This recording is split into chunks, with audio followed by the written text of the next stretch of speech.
Miss Leah. I mean, she was very inspiring, very passionate. You know, she didn't come off or come across as being uh, something, you know, that she wasn't. I mean, she was just straight to the point. And of course, it was empowering. You know, sometimes we can put that barrier up to where we don't want to hear from another woman and tell you how to be a man. But I think to hear it from her perspective, sometimes that's the missing piece that we need to hear to continue to help us to be better men to our wives, to our girlfriends, to those women figures that are in our lives. So that was refreshing. Awesome, awesome. Who else was in Leah's? Cool. All right, anybody else? Real quick, anybody go to a different breakout? Share something about what y'all learned in the breakout?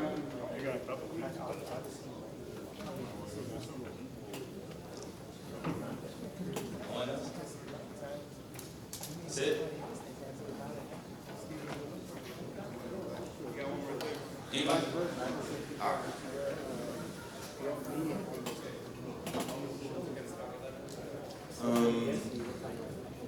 During my breakouts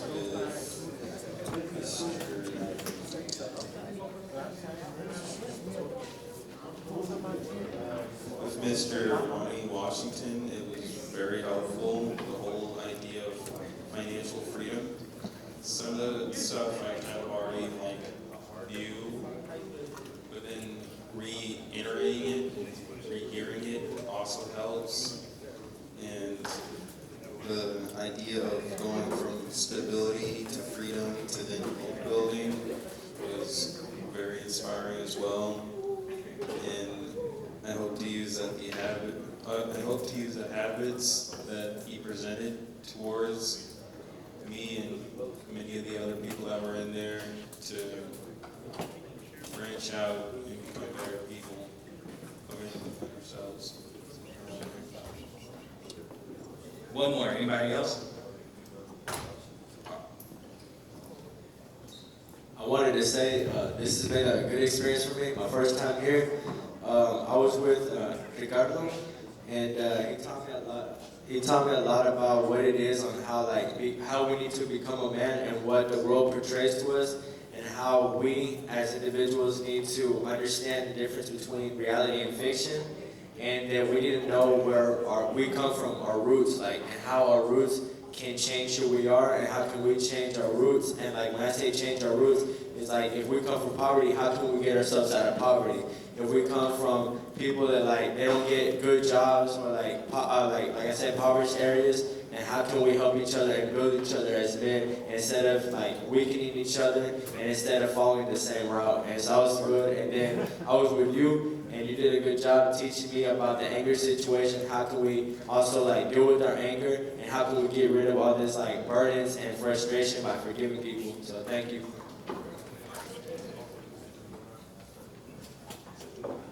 Two more? Two more. He said two more. Anyone else?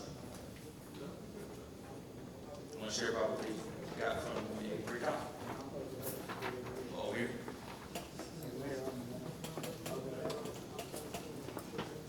A lot of people weren't in the other breakout, so it's good to share that so other people can see what they got from it.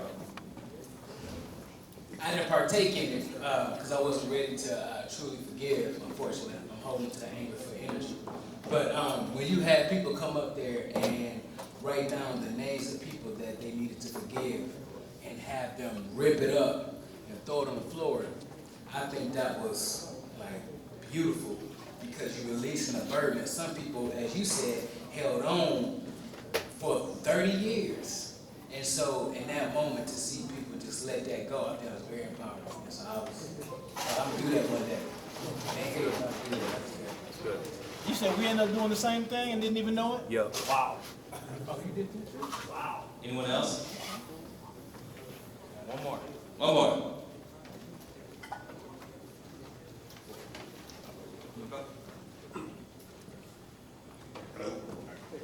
Hello.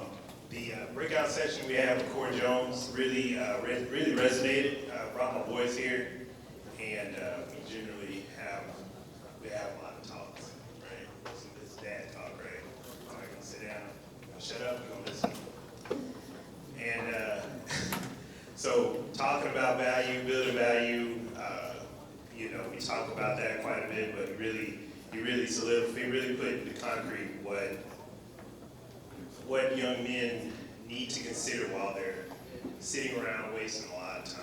There's a lot of time spent with their thumbs playing video games. And while I'm not against it, I love video games. They have to decide what their plan is in their lives, because you know, if you don't got a plan, you end up being somebody else's plan, being part of somebody else's plan. So I think it's important that these young men get a chance to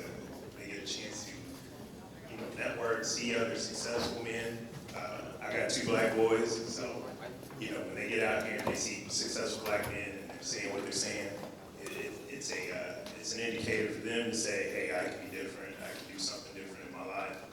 And this really solidifies what Dad is saying instead of Dad just sitting down and just preaching at me. So it's real good. So I think that's really what I got out of it. All right.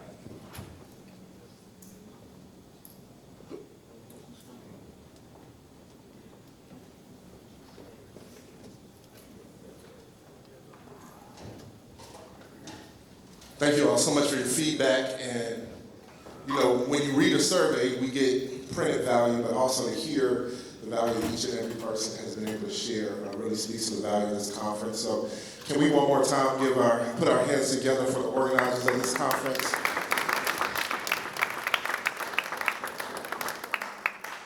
All right, so we have our closing keynote, and you guys are in for a treat. Matt Gagnon is a mindset coach, speaker, bulletproof optimist, rule breaker, and giant slayer. He's a professional coactive coach certified by the Coaches Training Institute, credentialed by the International Coach Federation. He's a member of the Forbes Coaches Council. He's a keynote speaker, best-selling author, and brings 15 years of corporate sales and leadership experience to what he does. He believes in living a life aligned with your values. We all have 5 core values that, when honored, evoke the best in us.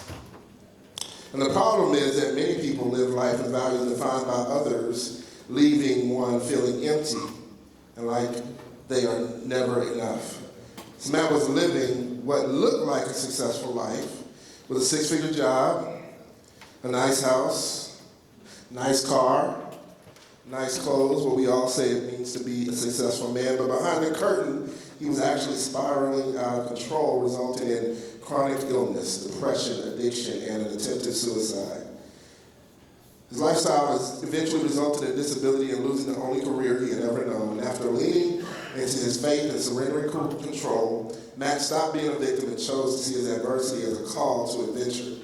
So jobless, a negative bank account, infant son, unemployed spouse, and a new home, he used a purely gross effort to build a thriving international coaching business. He's focused on protecting his supply lines of prayer, time, sleep, nutrition, fitness, inner circle of friends, and he recovered his core values. He chose to write his own comeback story. And so today, he is helping to transform lives across the globe by encouraging people to rediscover their core values, regain control of their lives, and empower them to live the life they have always wanted. This is how he defines living with a courageous heart. And he has been known as the most inspirational person in the history of time, according to Joshua Banks from The Man in Me. So I'm so excited he shared on the panel last year. I'm looking forward to what he has to share with us today. Thank you all so much for staying. You will not regret it. Put your hands together for Matt Gagnon.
There's some amazing people here.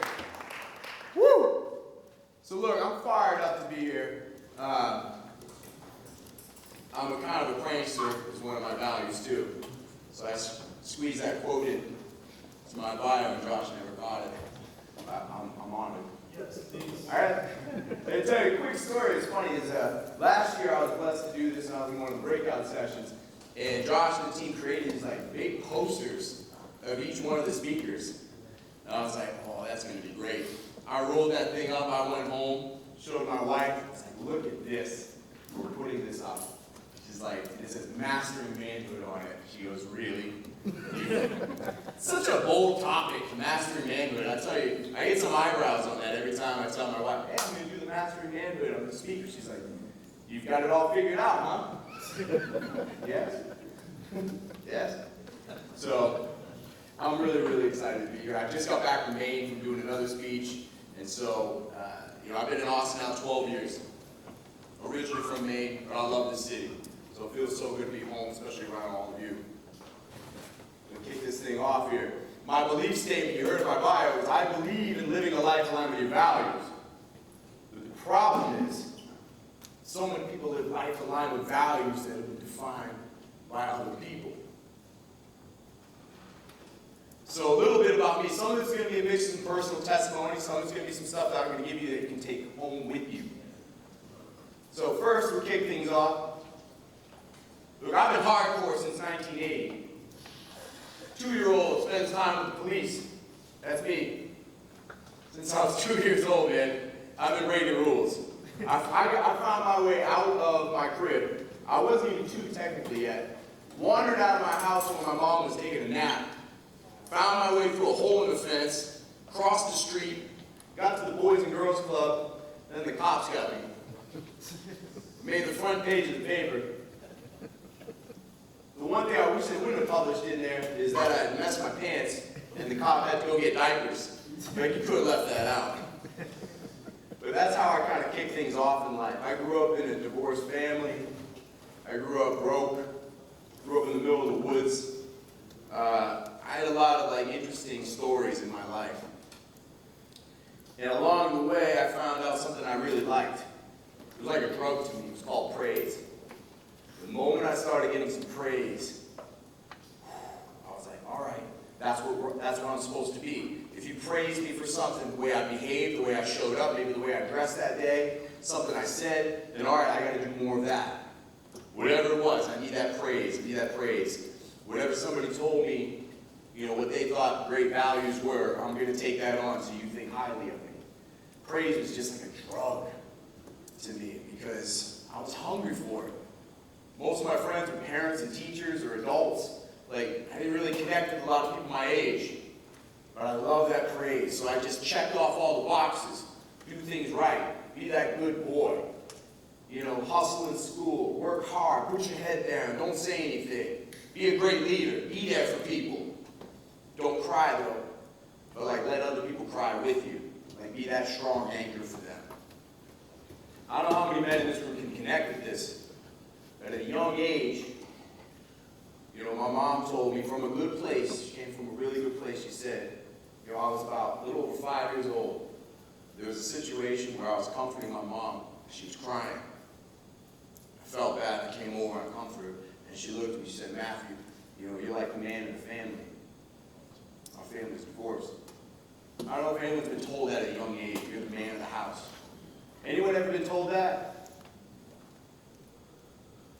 It comes from a good place. It comes with good intentions. But it damages you inside. It messes you up. It's from that moment, at 5 years old, I told myself that I have to protect her. And I have to be an adult. I have to always comfort. That was the ultimate praise. That's what kicked it off. That's what kicked it off for me. So 5 years old, I've got that wired in my head, and I also got exposed to pornography too around that time too. So a couple of things I couldn't unsee and unhear. So it's wired in my head now. Praise, I'm the man of the house. I've got this weird thing with pornography that I've seen now. I've got all kinds of stuff going on in my head, but I'm just going to keep going through life. I'm going to keep checking off boxes, and all this weird stuff that I got going on inside, I'll just bury that. I'll bury it so I can be there for other people. Values defined by others. This douchebag. Oh my gosh. You and I, we haven't talked in a while. This is where things really got crazy. I thought I had made it. You know, I'm like 24, 25, and I buy this BMW. I get a nice paying job in retail. And because I got this car, because I thought other people would think I would be cool driving it, other people would think that that was success. So I bought that car. And these stupid Versace sunglasses on that I broke like a week later.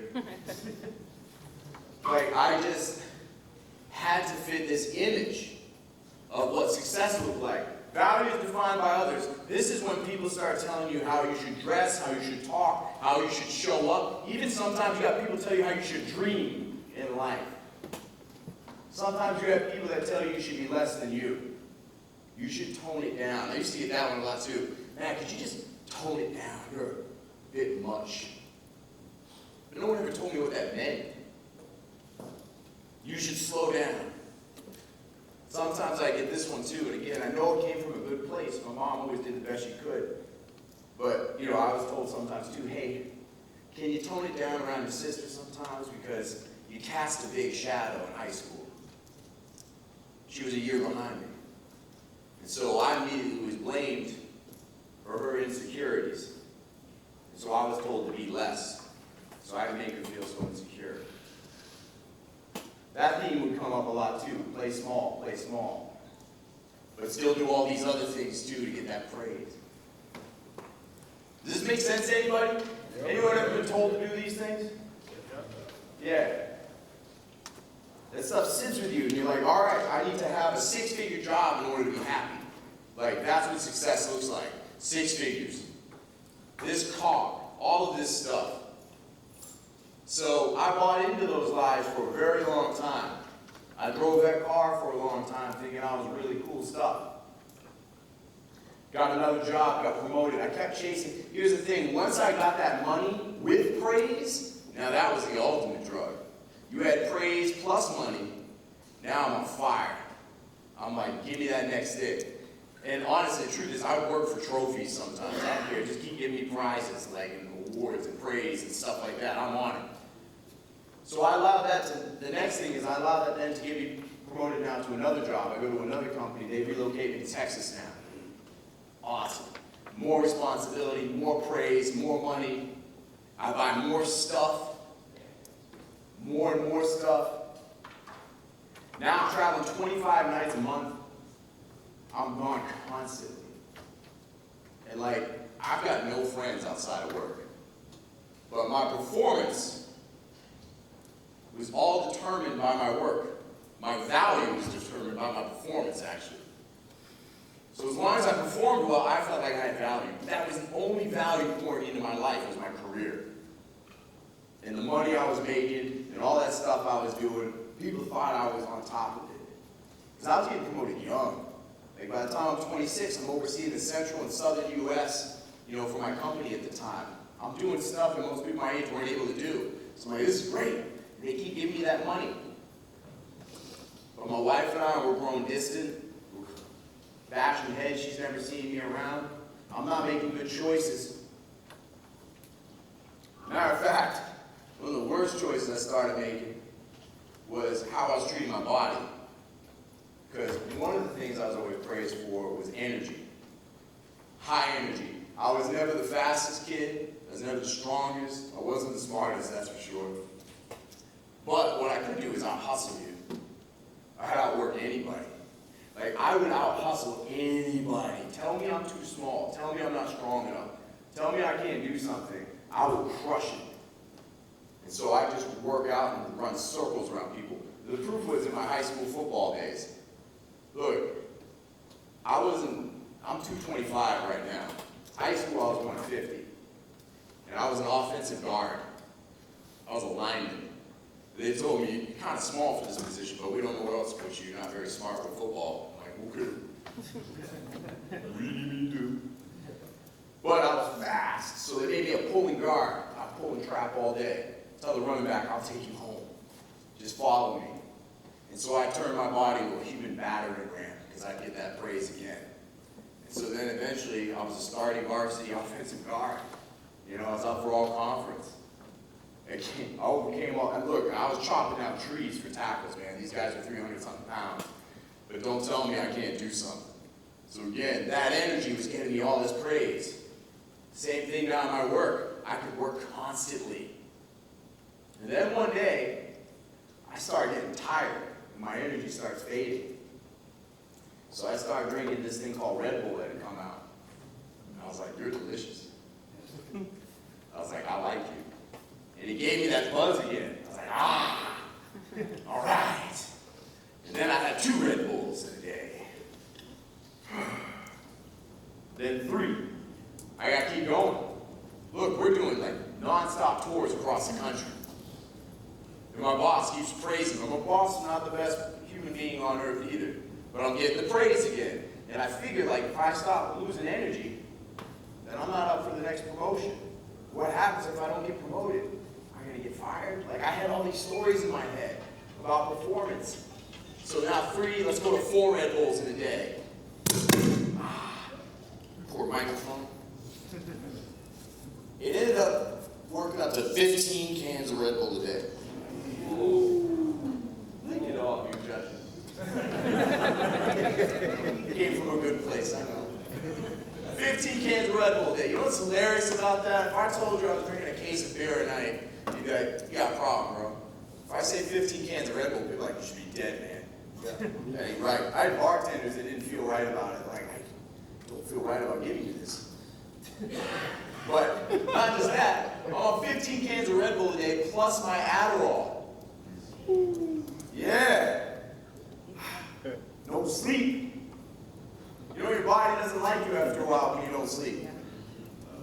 It does not like it. Look, here's the thing. I was abusing my body and I didn't know I was getting sick. I was getting sick in my 20s because of the behaviors that I was doing, the way I was treating my body. I was actually developing narcolepsy. That's where you just fall asleep. Shit goes down. It's not going to happen on stage. I know what's going to happen. That'd be entertaining. But I was medicating myself because again, it's like, man, what would happen if I can't hustle? I'm not that smart. You know, I won't be able to, that's my only skill. I won't get praised. I won't be loved anymore. Again, all these stories, these values that are tied to other people. So just keep downing those Red Bulls. My body totally rejected it. And so I'm going through this lifestyle. I have strayed so far from my morals and values too. I wasn't a good man. I wasn't a good husband. I wasn't a good friend. Maybe on the outside I looked like it. I really did. But I was angry inside too. Really angry. I didn't know how angry of a person I was until I wasn't allowed to play football anymore. Because when the helmet came off, I was like, you mean I'm not allowed to legally hit people anymore? Like, you can't do that. The anger started building up. I didn't have that outlet. And so I'm angry at my job. I'm angry at my wife. I'm angry at my family. For all these things that I took on, I was like, man, I did everything right. And I felt like I was being hurt and taken advantage of. I wasn't taking any accountability for myself, but I really felt like, man, some injustices have been done. You know, and I was just really upset. I was upset about growing up in a divorced family. I was mad about being always told to tone it down and be less than me. I was mad about traveling like 26 nights a month. I was mad about my boss that was always telling me like I was stupid, that I wasn't good enough, and then he'd tell me great things like, hey, you're awesome. It was just a constant mess. So I'm fighting for control in life. So drinking Red Bulls and staying out all night and being not so great of a person was my outlet. That's how I took control. Does this make sense to anybody? Yep. Anyone who felt that kind of anger? Mm-hmm. Like, I said to myself, it's my turn. I'm taking the wheel. I'm going to do things my way. Have a little bit of fun. Turns out when I'm driving the car, I don't do so well. I learned a lot of lessons in that. By the time I hit 30 years old, it all collapsed.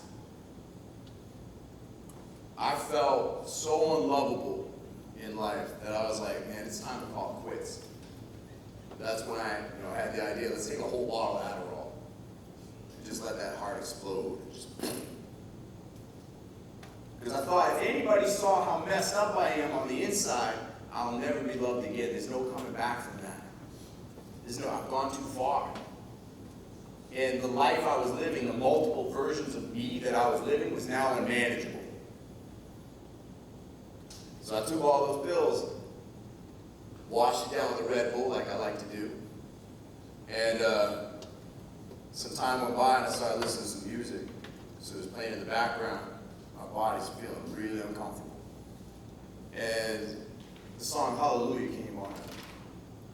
I love that tune. But something said I was supposed to stick around. It was just this feeling. So I got to the bathroom, I started purging everything out. It was a violent experience. And then I just kind of passed out. Woke up the next day, went to work. And then after that, everything kind of came crumbling down too.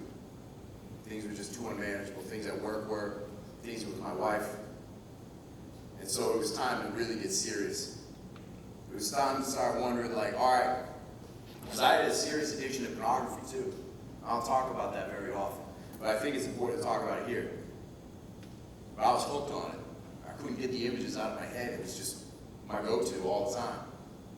So my life was totally unmanageable between the Adderall, the Red Bull, addicted to pleasing people, addicted to approval. I was addicted to eating. I would impulse eat all the time, binge eat. I was addicted to shopping. I love buying stuff. It made me feel good. So I'm hooked on all this stuff. So finally, I leave my job. I quit. I go on medical leave. And I go into recovery work. The whole idea for me was not about being sober.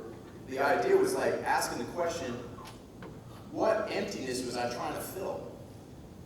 Like, what was the emptiness inside me that I was trying to medicate, that I felt so broken inside? What was that? I could abstain from Red Bull and Adderall and all that stuff, but that's not going to fix it. I want to know, what was I trying to medicate? And that's where I went on an epic journey. I got myself a therapist, one that would kick my ass, one that would call me out on my stuff. I shopped around and I found one, and this guy, he saw right through me, and I hated it. But I hired him because I needed that. He got right to the core of me. And then I just started doing more. I started asking myself, what are the things in life that I was missing out on? So he put me on this journey about figuring out what were my core values. And it took some time. So I believe that your values, that we all have 3 to 5 core values, that when these things are evoked, like when we honor these things, they evoke the best in us. Now I look at values a little different than some other people might. Like, I believe that there are certain things that we can have that when we do these things, they bring out the best of us in the rest of the areas of our life. Like, for example, I've got one around nature, man. I love it. Every time, like, when I go out to the mountains of Colorado or something, I feel like it's the most abundant, beautiful world out there. I can feel God in that moment. I feel so grounded. I feel grateful. It evokes my creativity. It brings out so much of me. It also makes me very present. I can't be anxious or stressed out when I'm up there on the mountain. When I'm out there, I just can't. One, I'm breathing too heavy because I hiked all the way up there. But two, it's just gorgeous.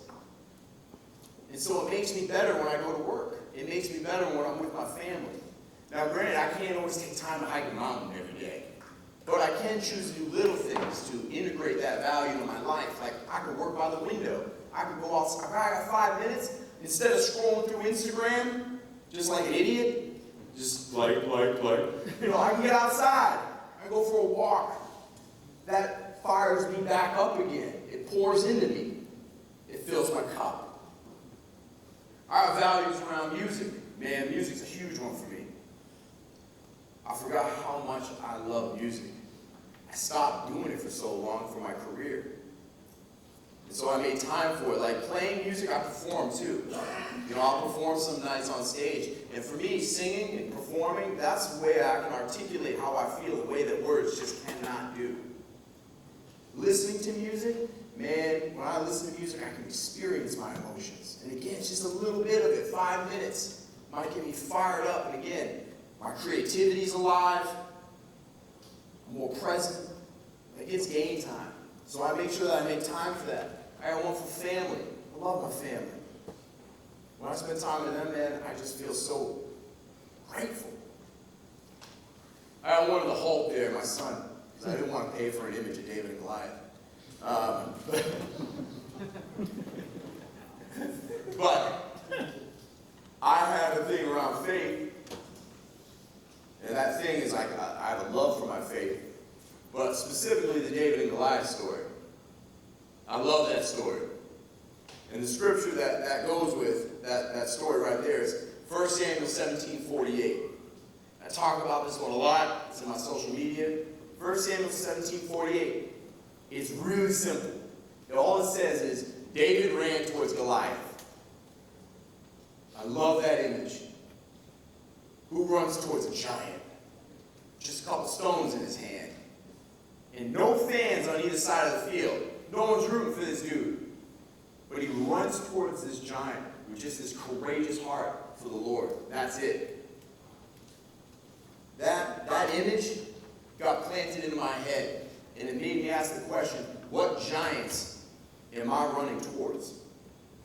Am I running towards my giants? Or am I retreating? Your giants could be anything in life. It could be family members, conflict, your finances, whatever. We're surrounded by giants. Sometimes that giant is ourselves. I struggle facing that one sometimes. But I love that image. My son just standing there, this giant life-size Hulk, whatever a life-size Hulk would be. And so it always makes me wonder, that's a value of mine. I always want to recalibrate, ask myself, am I running towards my giants? I got inner circle and connection too. I got my buddy Jim Bledsoe there. Love that man.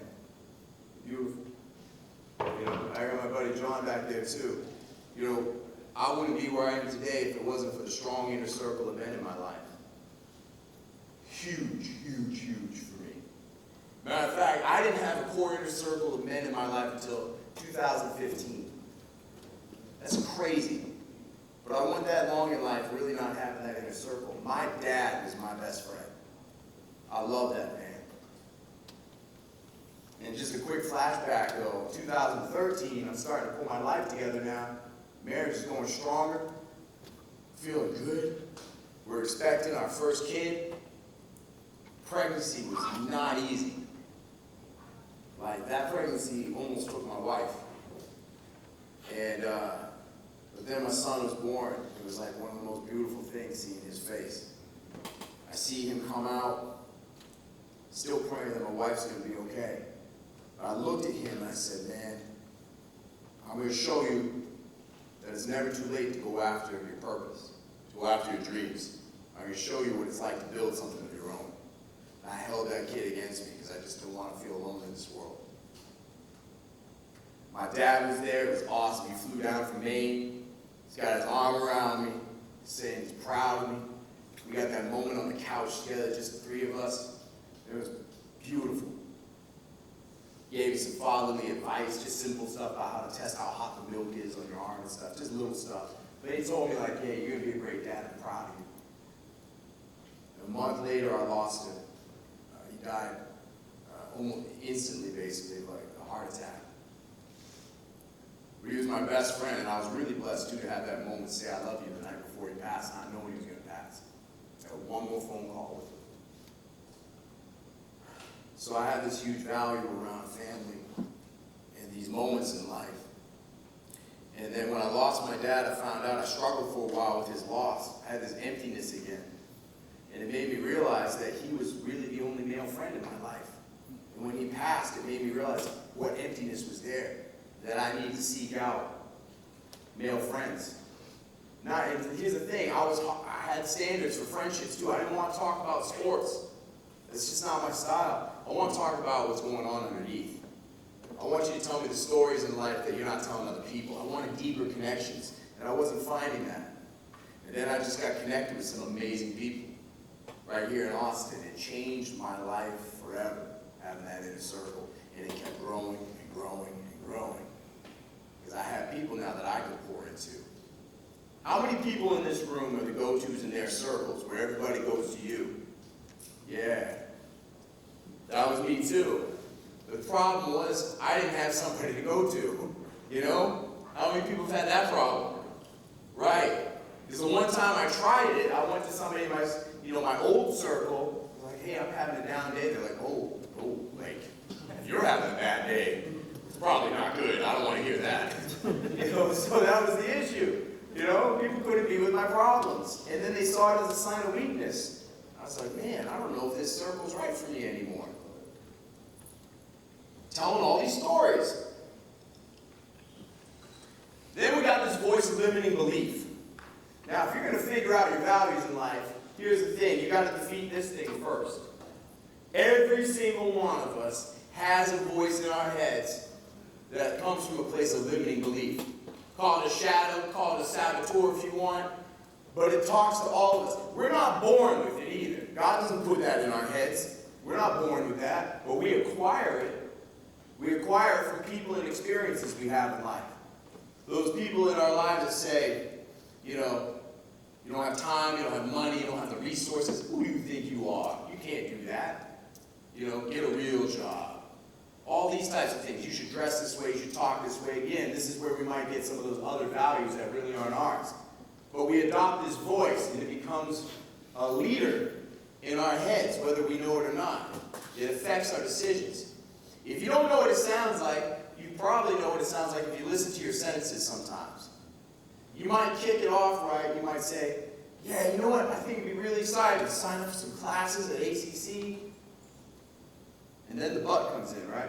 But I don't know if I have the time or money to do it. Or, man, I think I'd be really good at doing this, this, and this. But that but part, that's always your saboteur. That's that voice of limiting belief that's showing up trying to shoot you down. Does that voice sound familiar? It's nasty. In order for us to do anything in life, we got to learn how to shut that thing down. We can't kill it. You can't get rid of it. It's always going to be hanging out because it's a part of you. But we got to take it out of the leadership role. That's the super important part. Because here's the thing. Here's what's messed up about your shadow and your saboteur, basically. It's different than a spiritual attack. This thing, it means well. It really does. It's trying to protect you. It's trying to help you out. It doesn't want you to get hurt, taken advantage of, or burned. It hates risk. It just wants you to survive every day. That's it. That's why it pipes up. That's why it talks. It just wants you to survive. That's it. It just doesn't have the tools to really lead you. It tries to protect you from a place of fear and brokenness. And that's the part of me that was running the show for a long time. It's my fear and brokenness. So if you want to have some real fun with this exercise, you name it. You name the voice. Give it a name like you would a person. Any name that comes to mind, you name that thing.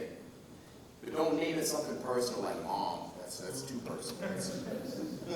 That's therapy stuff. But don't give it a name of somebody you actually know, because that gives that person that power in your life. You don't want that. But give it this name, Carl, whatever you want. But then that way you can start identifying it and shutting it down. And if you want to up it another level, name that thing and then write a letter to it. Let it know that it's no longer in charge. Take it out of position. Thank it for its years of service. But it's no longer going to be in charge. Because look, if you were running your own business, you probably wouldn't hire that person to be in your executive suite. You probably wouldn't hire that person to be a manager or a leader in your company. Why is it leading your life? You got to shut that thing down before you can actually start pursuing your values. Is that making sense? Cool. Name it, write a letter to it. Here's the thing. We get to a place in life and we think we need to reinvent ourselves. We're like, all right, I'm going to get this all figured out. I need to reinvent myself. No, you need to rediscover yourself. Because you can go back to that time in life when things felt really good. There was that time that you experienced where, like, man, anything felt possible. You go back to that time and there's some stuff there. There's some values there that live there. And you need to bring those things to the future. rediscover who you were and bring that to the now. Does that make sense? So here's an exercise that I do on how to help people find their values. It's really simple, actually. It's amazing how powerful this can be. Think of a peak experience in your life where everything felt perfect. Like everything felt like amazing. It doesn't matter if it was yesterday or if it was like back when you were a little kid. It doesn't have to be this profound moment of like your marriage or your child being born. It's usually the first thing that shows up in your head. And if the first thing shows up in your head seems kind of odd to you, explore it. Check it out. It showed up for a reason. Because here's the thing, once you start exploring it, you start thinking about what was going on in your life at that moment. What were you doing? Who were the people around you? What were the smells in the air? What were you wearing? Like, what were the activities that you were engaged in? What did you think was possible for you in that moment? I guarantee you, your 3 to 5 values live in that moment. Most likely. Maybe you were writing more. Maybe you were hiking more. Maybe you were making more time. Maybe things were simpler in life. Usually, most people I talk to, they go to a simpler time in life. They're like, man, I had very little stuff. I go to the beach every day.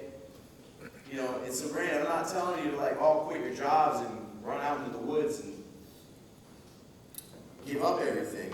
I'm just telling you, try and find these things again and find ways to integrate these things back into your life. Because here's the thing, when I got to 2015 and I've lost my dad, my health is now completely crumbled too.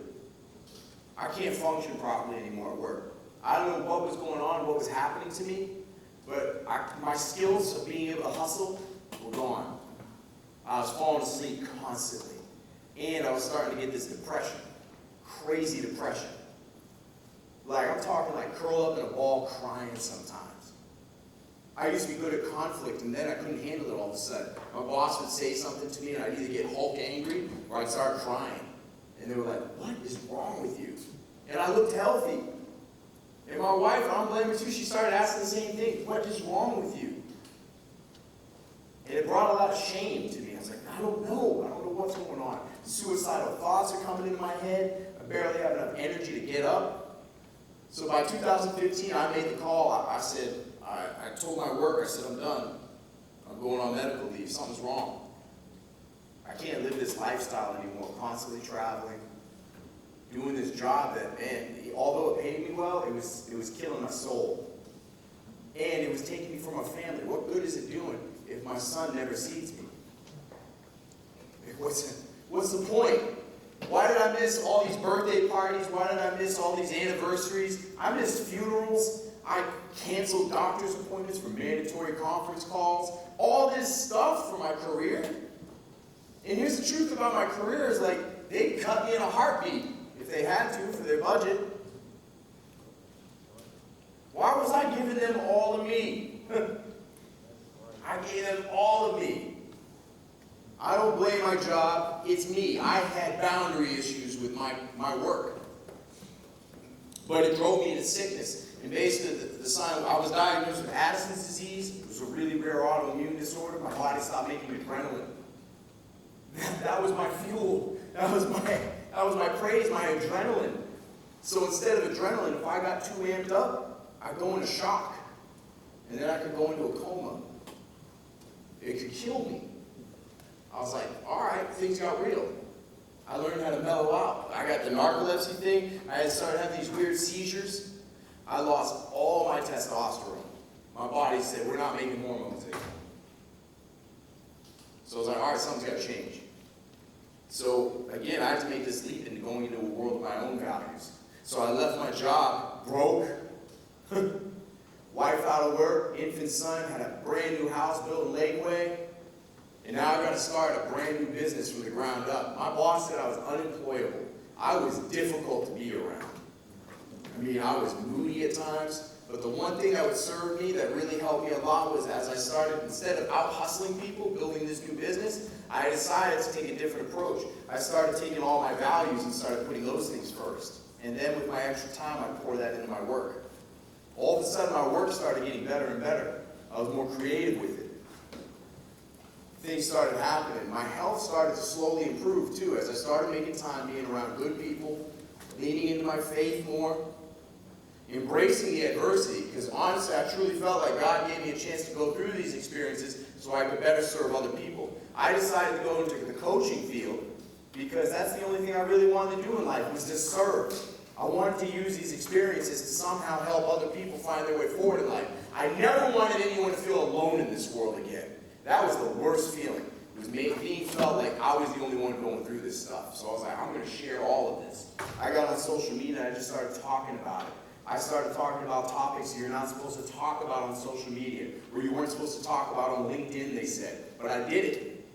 And all of a sudden I started finding my people. The moment I started choosing to be vulnerable online, it gave permission for other people to do the same. It was like being a lighthouse. Hey, I'm over here. I get you. If you feel this way, come talk to me. So I did that.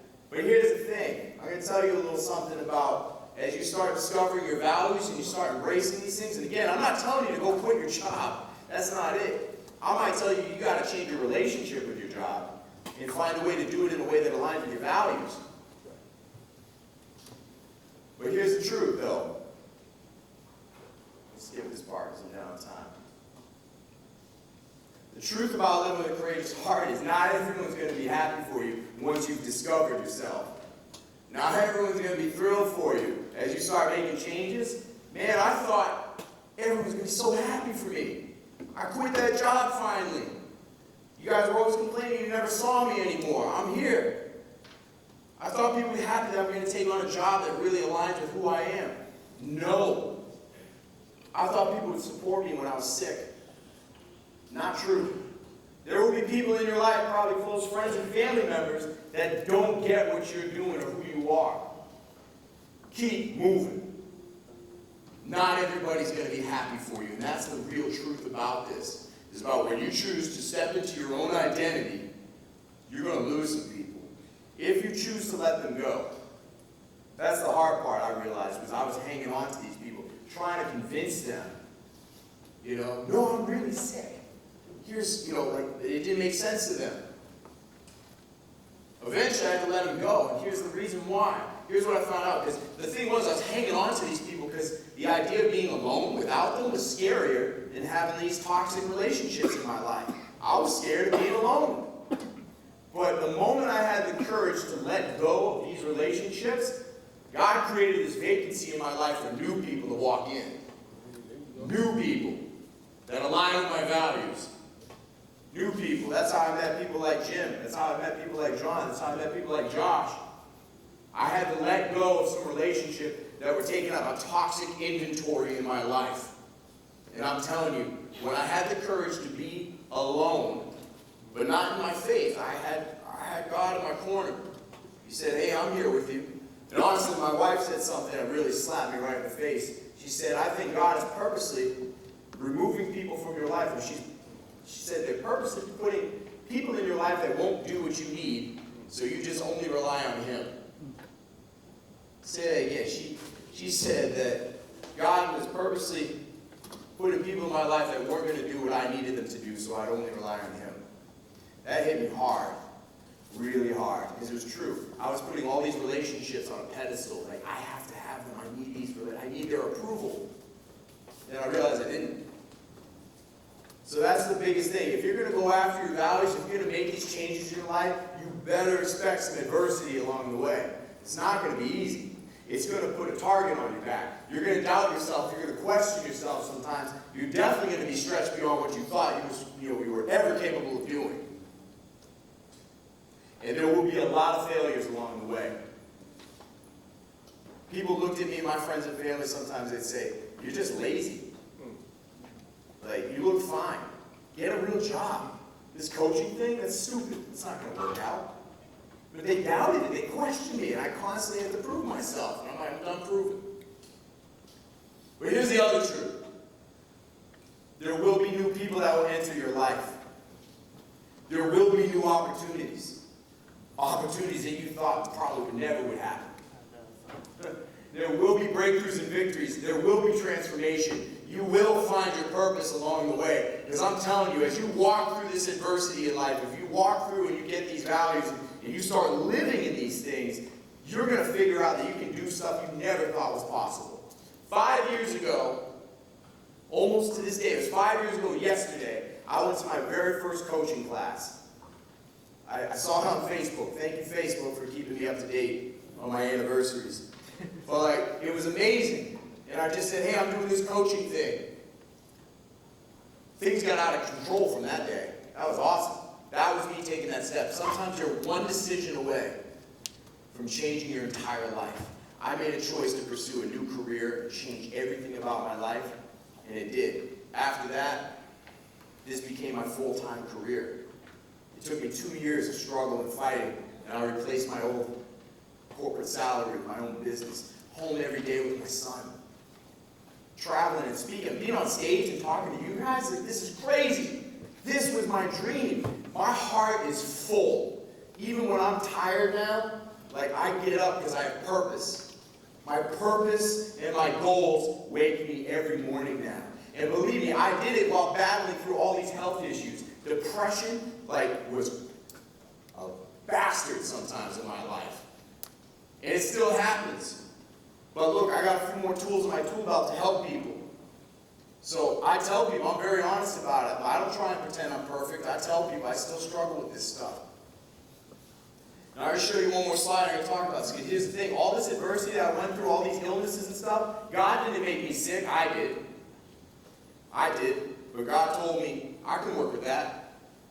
I can work with what you got. Let me show you what I can do with it. So I just surrendered that control. I stopped asking the question, why is this happening to me? And I started asking the question, what are you trying to teach me? What am I supposed to be learning? So, hey, a couple weeks ago, I finally got the answers I wanted. Those 4 years of football where I was sacrificing my body, all the times I sacrificed my body for that praise, it added up. This is what a healthy brain looks like. This is mine. This was 2 weeks ago. All those gaps, those holes, that's where oxygen's not flowing properly to my brain. That's where my ADHD lives. That's where depression lives. They showed me, they said, oh, your impulse control and addictive behaviors, obsessive thinking, oh, that lives there too. Your seizures come from the side of your brain. The depression comes from the top. I got all these answers. I'm going to own those scars. That's part of my journey. That's part of what's been. Some of those things are my superpower. My ADHD, I love it. As long as I take care of myself, I can do things like crazy. Like I can multitask like nobody else. I don't take care of myself, I'm going to fall apart. My depression, I love my depression. It means I can feel very deeply. I'm a very strong empath. Sometimes it's just too much. But I've learned how to work with it. I don't use this as an excuse. This is an education that I got. Now I'm empowered to do something with it. So whatever scars you have, whatever hurts you have in your life, that's your fuel. That's what's made you who you are. Like, you don't have to let that stuff define you, but you can let it be a gift in your life if you want. So I own these scars. I love it. I'm grateful for this journey. Because now I've got the ability to fix it. And here's the thing, too, about my health. There's no magic pill. They didn't give me this magic pill to fix everything. You know what I got to do to fix this? I have to eat right. I have to work out 30 minutes a day. I have to do activities that are good for my brain, like music, hiking. No way. All the activities told me to do, all the things that are aligned with my values. They said, all the stuff that you've been trying to work on, that's it. Keep doing it. So it's amazing. This stuff's good for you. It's going to heal you. Own your scars. The last thing I'll tell you is like, look, living a life with aligned with your values doesn't mean you're perfect. I believe in this. I might not always do things right, but I will never stop trying to make things right. And that's what I encourage for all of you. That's what I see in this group of men right here. This is a group of men that might not always do things right, but you will never stop trying to make things right. Does that sound right? Yeah. Yes. Look, I've been blessed to be with all of you tonight. And look, I could go on and on and on. I've gone way past my time already. But if you got questions on this stuff, I want to help. Because I don't want any man in this room to feel alone with how they feel, ever. And believe me, I've made some epic mistakes, things I thought I could never come back from. But it's never too late in life to make a comeback story. Ever, ever, ever. So take a snapshot, that's my contact info. The last gift I want to give you is, I know sometimes you get speakers and they're trying to sell books at the end of this. Look, I want to give you my book. You guys came to this event, and I want to honor it. If you copy that link, I did a thing earlier this year, and I co-wrote a book. I'm the first chapter, along with 20 other amazing coaches. The thing ended up being a bestseller on Amazon. But it demonstrates some of my story that I went through in the past 5 years, and I'd love for you to have it. So that's my gift to all of you guys. Please, if there's anything I can ever do for you, let me know. But I hope you all live with a courageous heart. God bless you.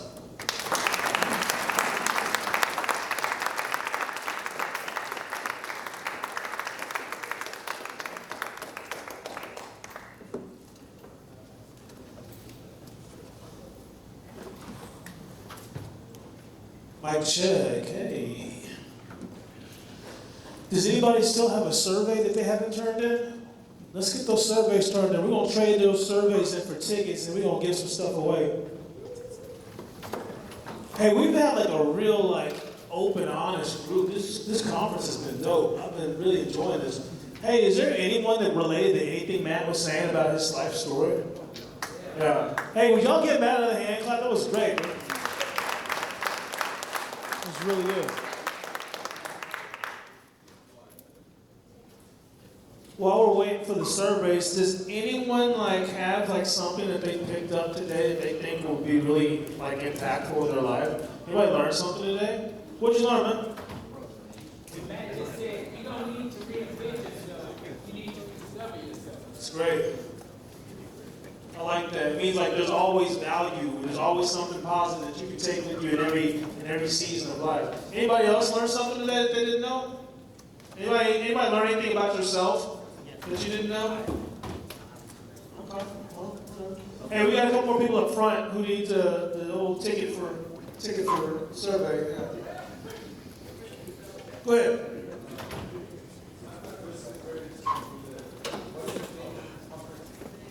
Ground zero.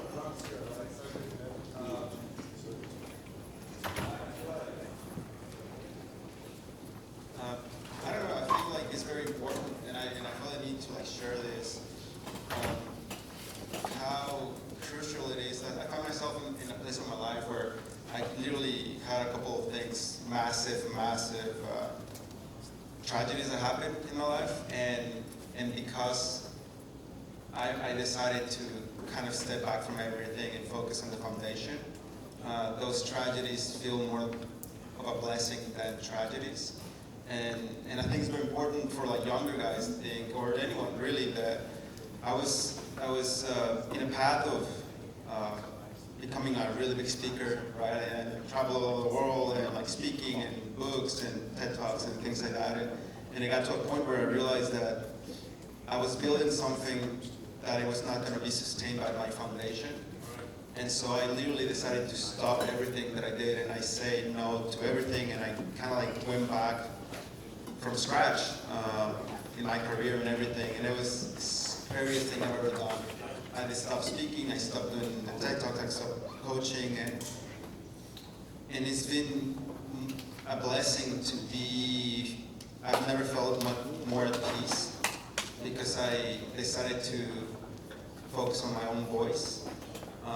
And I don't know, I just wanted to share that for anything out there, that it's so easy. I think we have so many people telling us how we should think, so we should drink, eat, work, and whatever, and it's really hard that someone just tells us that you should just focus on finding your own voice. Yeah.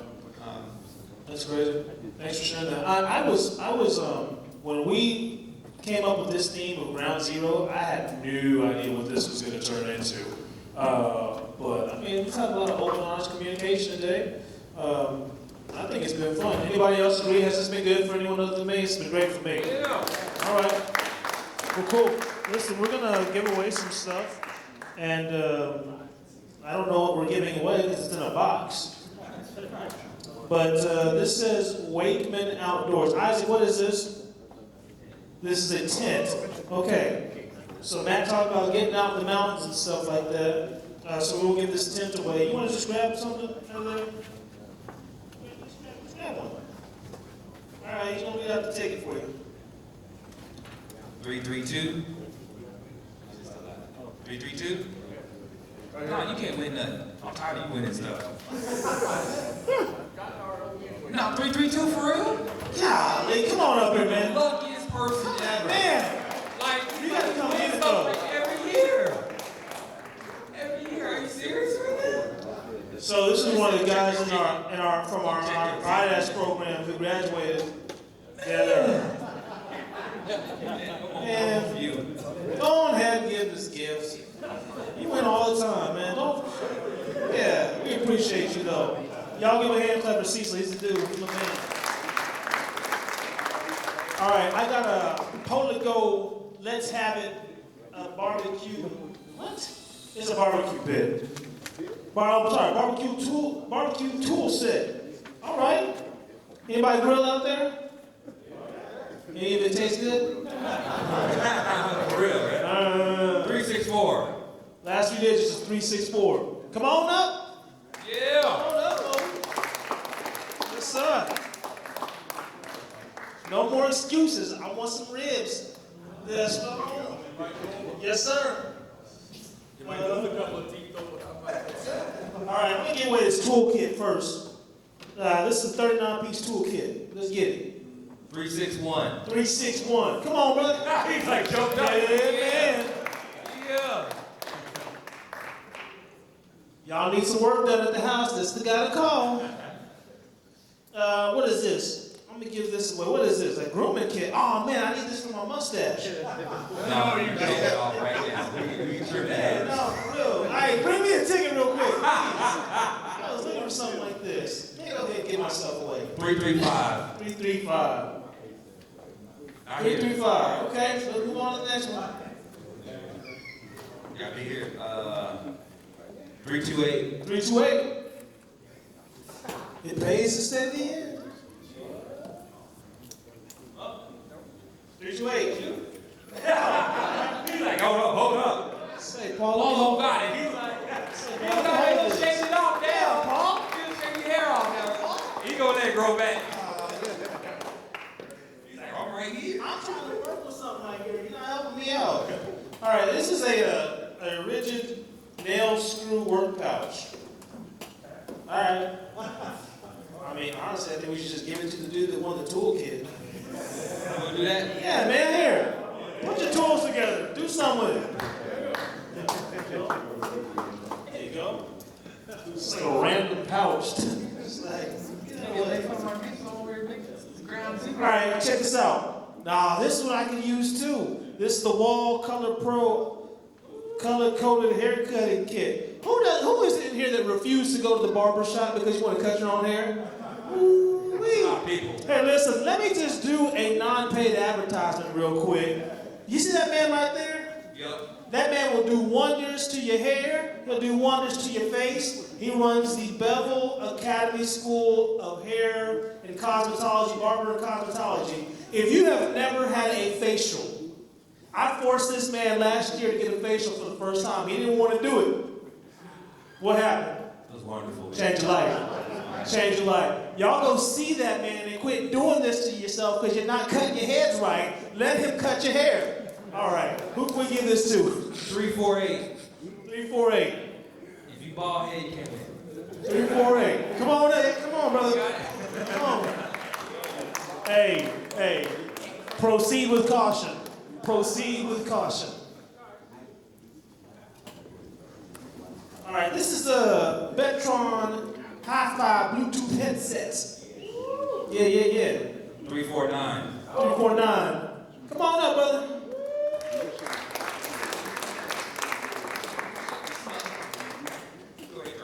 There you go. Well, He's like, he's looking for his. hold on, you tell me I'm giving away first. Hold on. Oh, I need this one for real. Put my ticket in there. And it's a beard kit with beard oil and Must beard have a brush. beard. Must have a beard. No, man, you can put this on. Y'all see his face? This one is for 351. Whoever wins it better have a bodyguard. Better have a bodyguard walking out. All right, brother. After you let you Oh, have yeah, you good, you good. All right, I'll let him have it. You guys let it happen. I know that man got his facial hair and stuff. That's cool, bro. That's cool, man. This is a logo Bluetooth headset.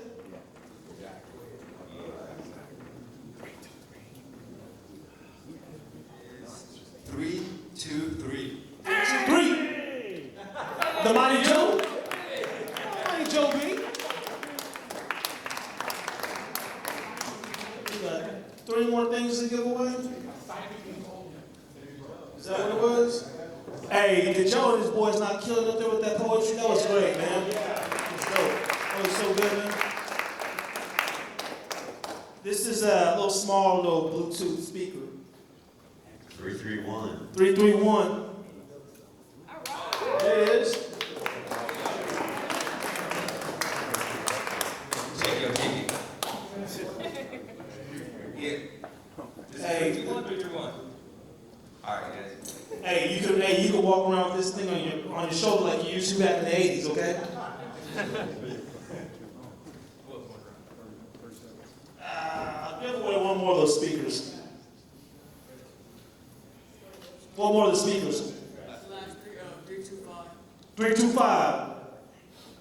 Yep, come on up, brother.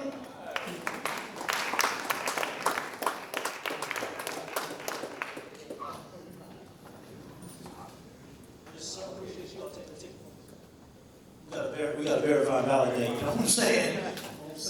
Hey, last thing we're giving away, it's another barbecue toolkit set. So 341. 341. For real? Well, come on up, brother. Yeah, it is. Double check. Double check. Hey, so now that we've given everything away, it would be wrong if I didn't. Let me tell you how this conference came to be. Myself, Isaac, and Marcus Griggs were challenged by somebody to dream big. And we were already doing the fatherhood program. We were already making the documentary. We were already doing things to support and strengthen men. And we were asked to dream big, and what could we do more? We're like, dude, let's just create a conference where people can just come together, everything's for free, bring the best speakers, and let's just like give men a chance to like just grow together. Yep. And so it's been a great journey. I'm so glad that you all came here. And I'm gonna allow these guys to give a couple words before we close out. Go ahead, Marcus. He was trying to get the mic, and I was trying to tell him I'm good. I'm glad you guys are here. I hope that you took something away from this. I appreciate the vulnerability that took place as we were doing the interactive. We weren't really sure how it was going to come out, but I feel like it worked pretty well. And so just thank you all for really being willing to go there and to be vulnerable and to share and just take the time out of your day. Because like lots of people are watching sports right now. Of course, we set it up because UT's not playing, so we want to make sure that you guys showed up. But you know, other people are doing things that just aren't as important as being self-reflective. You know, and so I heard someone say that self-reflection is medicinal. And so when we take the time to go inside, we have the opportunity to be able to heal ourselves, right? And when we take the time to surround ourselves with other people and find community, we can heal ourselves and heal others. And so just thank you all for being here. Appreciate you all. And that's all I got to say.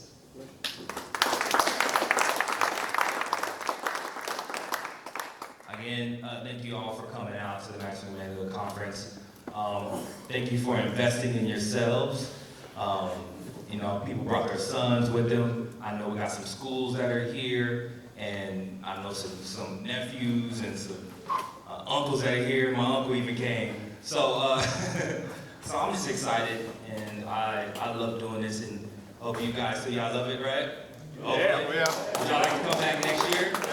All right. That's why the surveys is most important, making sure that everything that that we did right by you today, and we want to continue to grow and move forward. And other than that, we will have a continuation of this. Okay, so we will be here, and we will have monthly workshops, and be able to continue this. Is that something you'd be interested in? Yeah, let's raise your hand so I can see. I'll make sure we capture that. That's something we won't be able to do, and be at this location And we want to be able to continue that and be able to build that brotherhood. We want to make sure that you have everything that you need to be able to be successful, to be able to enrich your and grow your families. All right? If you are a father or a father figure, there's a program we run called iDads. That program is meant to help strengthen men and give men tools to be better fathers, husbands, brothers, sons, parents. Who's got Facebook? Raise your hand. Okay, get on. Who's got reception is a better question. All right, if you got reception, I want you to get on Facebook right now. Look up iDads ATX and like that page. iDads ATX, like that page. We're always sending out updates. We meet real close by, 2 times a week. We even feed people. Imagine that. Sir? Yeah, I got you, brother. I got you. Yeah, we do have free food, so we definitely going to feed you dinner. We're here to strengthen and support men. Anything that you need at all, whether it's legal services, if it's something that we can do to be able to help in any possible way. I know we got counselors, we got people who are in education, we got life coaches, we got business people. Question, did Leah leave her information with anyone at her class? Okay, all right. Yeah. So they know what, y'all saw her bio, right? Yeah. Doctor, but then she's the She oversees fatherhood visitation for the Attorney General's office. director over the whole state. The director of the whole thing. And so she came here because she wanted to talk to men. I've seen her speak a couple of times, and that's one woman that believes that fathers have rights to see their children. So, like I said, you've got allies around you, so we want to make sure brothers know that there's resources out there. If you need help with something, there's resources available to you. So like iDads ATX, like Mastering Manhood ATX on their Facebook as well. And those things are going to be in the booklet too. So iDads ATX, Mastering Manhood ATX. If we don't have your email, make sure we get it so that we can let you guys know what's going on. The documentary is coming up next Saturday. I don't know if it's sold out yet, but get your tickets to that. I had a whole book full of books that I didn't bring because I was sleepy. And but go outside these brothers got books and stuff, take care of the stuff. Outside of that, I want to thank you guys so much. Okay, can we get everyone to come up to the front? Hey, we're gonna do one Group photo. Group photo. Everyone come to the front. Real quick. Before we get out of here. All right.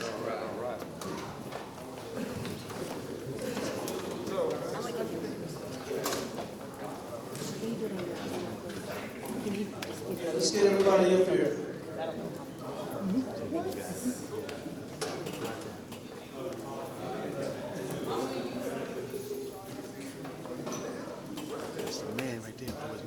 Hey, cameraman, let us know how we need to layer this thing. We need to have some people come up top too. All right, you guys all back there, y'all come up here. There's your camera. I'll still do it. I got it. I'm gonna stand right here.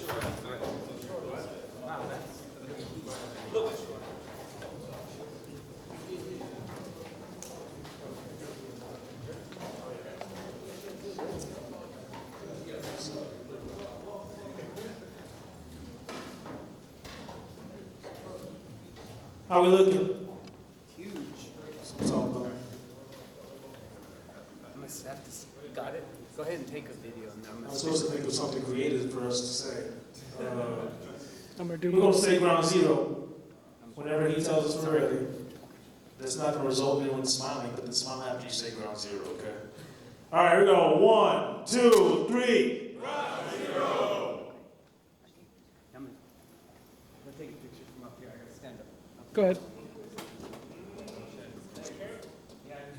Let's do it again. 1, 2. Never mind. Super wide. I have to go all the way. Super wide. He's referring to some of y'all. Not all of us. That's it. Group as a whole. I got it now. Ready, set, go. 1, 2, 3. Ground zero. Thanks, guys. All right, guys, y'all are dismissed, man. Thank y'all.